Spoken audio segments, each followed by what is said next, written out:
ए हो अतिथि देवलाऊ स्वागत कैसे करी ए हो अतिथि देवलाऊ ए बाबू ये हमारा संत बाबा जो सरपंच बानी 2000 रुपया पुरस्कार देनी हमरा हजारों हजार रुपया पुरस्कार पानी हम ददन पहलवान जी के नाम पर भी आवता लो भगवान हमें तो लड़ाई लगले बिया अब तो चारिये तरह के बुझा जे के कहवा गिरता ये हमारा सांसद जी के महाराज जी बनी निमेज घर पड़ता बार बार लगी आशीर्वाद के प्रतीक्षा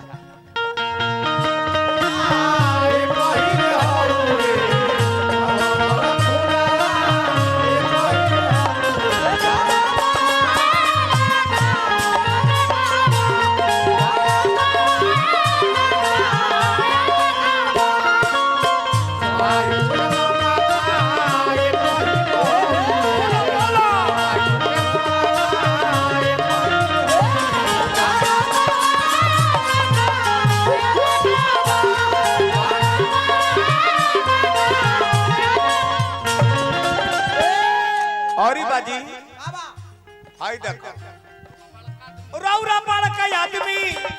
पंडाल हमर छोट बा रौरा बड़का आदमी बानी पंडाल हमर छोट बा रौरा में ही गांव के हमर दियरता नरमोट बा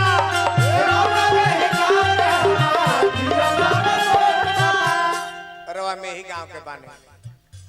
हमने कहते लकड़ी का अनाज होला जनेरा लकड़ी जोनहरी लकड़ी बाजरा लकड़ी मकई लकड़ी चना लकड़ी खेसारी लकड़ी रहर लकड़ी हमने के लकड़ी का अनाज खेले बन जैसे लकड़ा समर्थ होले और वह चावल वाला है मेही का चावल होला रवा रावा में ही गांव के हमर दियरता मोट बा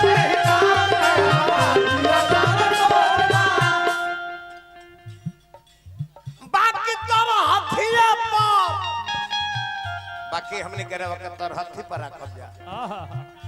बाकी हमने के रवा के तरहथी पर राखब जा राखब जा तरहथी पर नहीं बेमत बात आऊ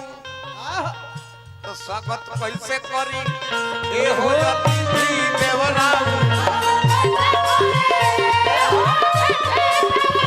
स्वागत कैसे करी ए हो अतिथि देवलाऊ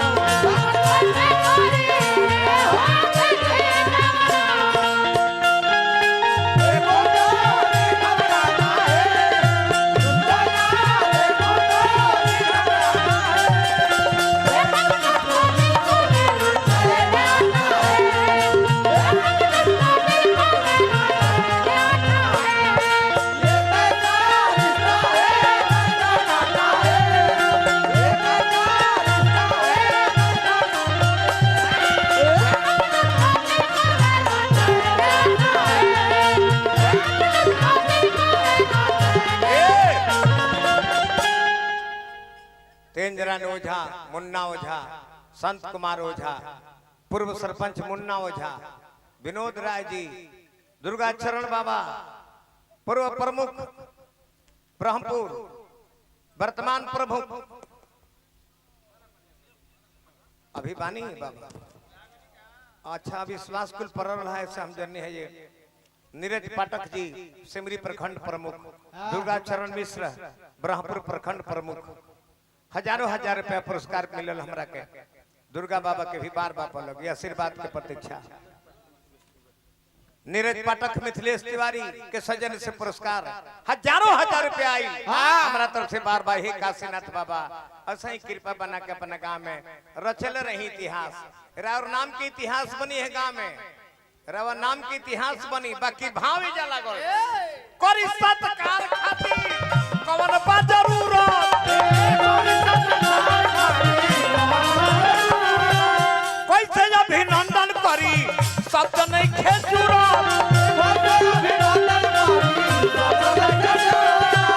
कैसे अभिनंदन करी हमरा लगे उ शब्द नहीं खे जेरा स्वागत करे खातिर एगो शब्द के इस्तेमाल हम करे रौरा सजन के पाके धन्य भइल इतबाऊ स्वागत कैसे करी ए हो अतिथि देवराऊ स्वागत कैसे करी ए हो अतिथि देवराऊ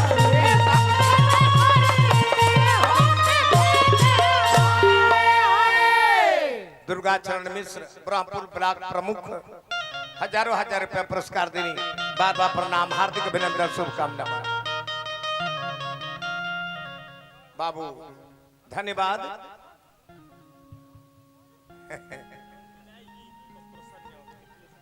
हमारा स्वागत गीत पर खुश होके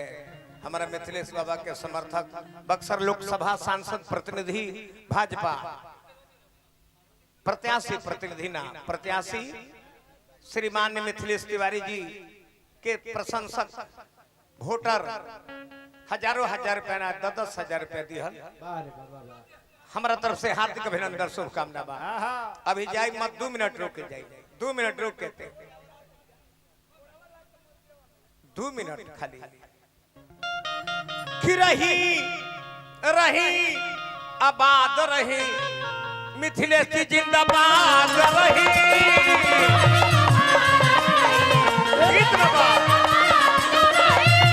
रही आबाद रही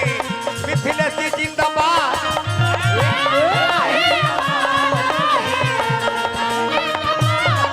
रहलो कितना रुपया दे सब है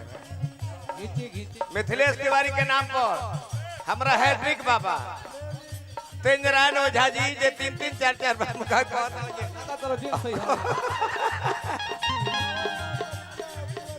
ये हमरा वर्तमान सरपंच मानी संत कुमार बाबा रवि भूषण बाबा मुन्ना ओझा जी सभे पैक्स अध्यक्ष जी सबके तरफ से दुर्गा चरण मिश्रा जी जे हमरा ब्रह्मपुर प्रखंड के प्रमुख बानी वर्तमान में भी उम्मीद बा जे भविष्य में भी रहब कि रही आबाद रही मिथिलेश जी जिंदाबाद रही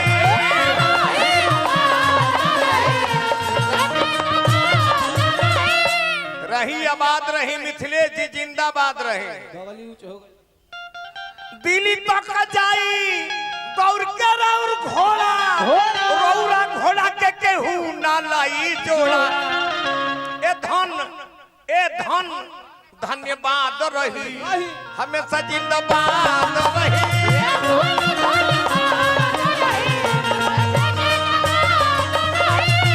धन धन्यवाद रही मिथिलेश जी जिंदाबाद रही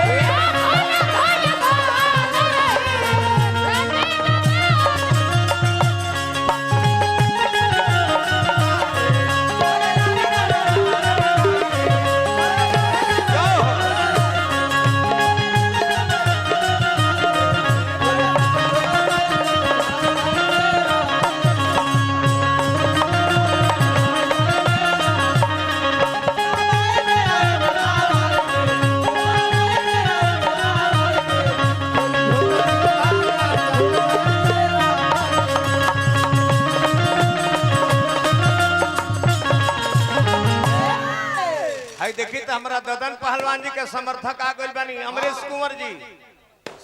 500 रुपए के एगो नोट थमहनी हार्दिक अभिनंदन शुभकामना बा और बा दुखिया गरीब चाहे कोनो गरीब के दुख दूर करिले कोनो बदनसीब के हाय हाय ए धन करत फरियाद रही ददन जी जिंदाबाद रही करत फरियाद रही मिथिलेश जिंदाबाद रही